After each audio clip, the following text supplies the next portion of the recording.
Hello cloud experts. So the amount of data is increasing day by day, and that is bringing in new problems to enterprises to store that data. And for that we have something called as S3, which is a simple storage service available in AWS. My name is Sanjay Kumar and I'm a cloud and AWS trainer and consultant. So let us understand what is Amazon S3. S3, which is typically called as simple storage service. So it is basically a simple object-based storage. We will understand what is S3. S3 is a secure, scalable and highly durable storage service. It is object-based storage, so you cannot use it for installing some operating system images and some other limitation, but it is object-based storage where you can store anything else other than the operating system images and few other things.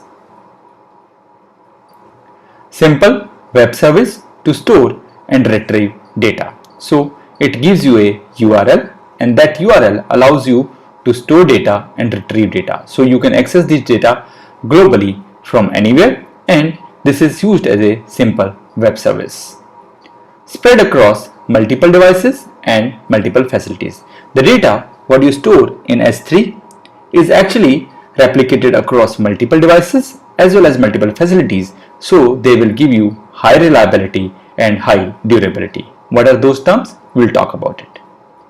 So it allows you to upload files between 0 to 5 terabytes in size, but in a single write message you can put up to 5 GB in a single write message, and above 100 MB files it is recommended to use something called as multi-part upload. So if you have files above 100 MB, it is recommended that you should always use multi-part upload.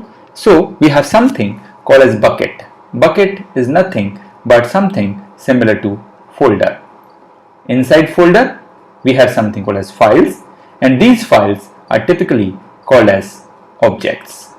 So just to understand, in case of folders are typically called as something called as bucket, and objects are actually the files. So we have files as objects and folders as buckets. Files are stored in buckets, and all these files are actually called as objects. By default, all the files are private. You will not be able to see it from internet, and it will not be available for public viewing. You have to enable these things whenever you create some buckets or some files. And this typically comes with almost unlimited storage. The storage is almost unlimited for S3. S3 have a universal namespace. That means the bucket name what you use should be globally unique. So whatever bucket name, so for example, I cannot use bucket name as Amazon123 because maybe already somebody has already used that particular name. So I will not be able to use that name. So bucket name has to be globally unique. And just to take some examples, http://ctg, which is cloudtrainingguru.s3.amazonaws.com. So this is one of the, whenever you are creating some buckets in Northern Virginia region, you will have this kind of URL which says s3.amazonaws.com. However, if you are creating this bucket in some other region, you will have ctg dot the name of the region and amazonaws.com. So there is a difference. If the bucket is created in Northern Virginia region, it will have s3.amazonaws.com, but if it is in other region, it will have the region ID as well as amazonaws.com with the bucket name.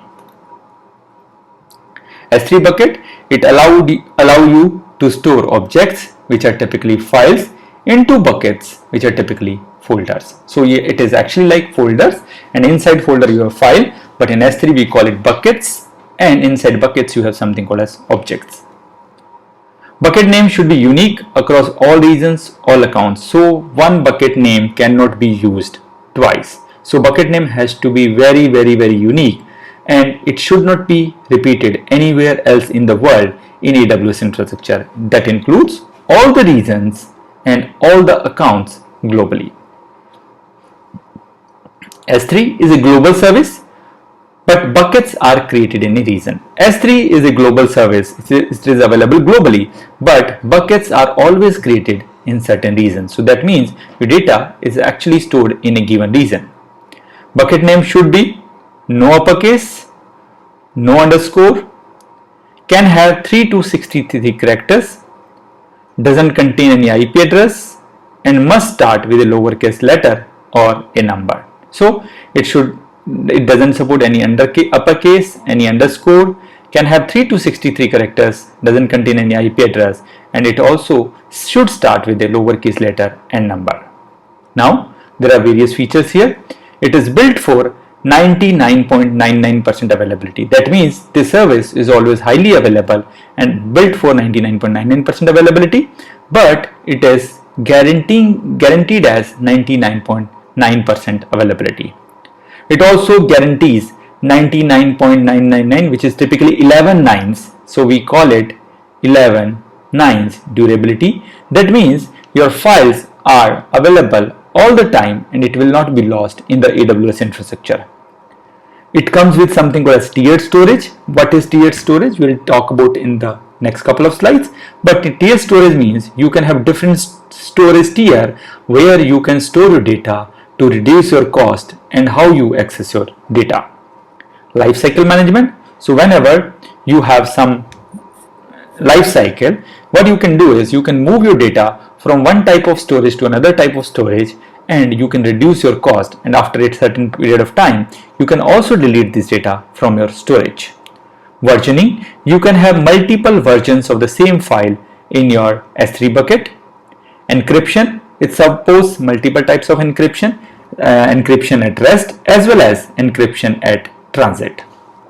And it also allows you to have something called as MFA delete, where you will not be able to delete it without using a MFA tool. That MFA tool can be a hardware tool or a software application available in your smartphone. So without using that MFA, you will not be able to delete any bucket. So that means it comes up with some additional layer of security where nobody should be able to delete your bucket in your AWS infrastructure.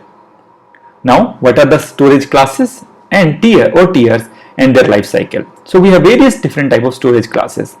One is called as S3 standard. S3 standard, which is having durability, high durability, which have frequent access. However, if you need something where you need to have something infrequent access and you want to reduce your cost, you can always go with another tier which is called as S3IA, S3 infrequent access.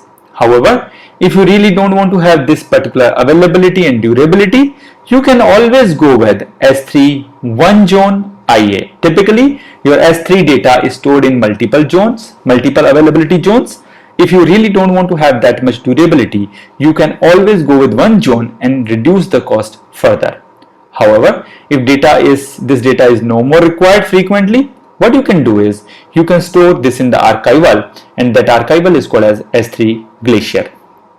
So S3 Glacier is the archival mechanism where you have typically the access time of minutes to few hours, and then we have another version of S3 Glacier which is typically called as Glacier Deep Archive, where you can have access time of more than 12 hours or so. However, if you really want to do all these things manually, what you can do is you can create some lifecycle rules and move your data from S3 standard to S3 infrequent access, S3 infrequent access to an S3 Glacier, and S3 Glacier to delete.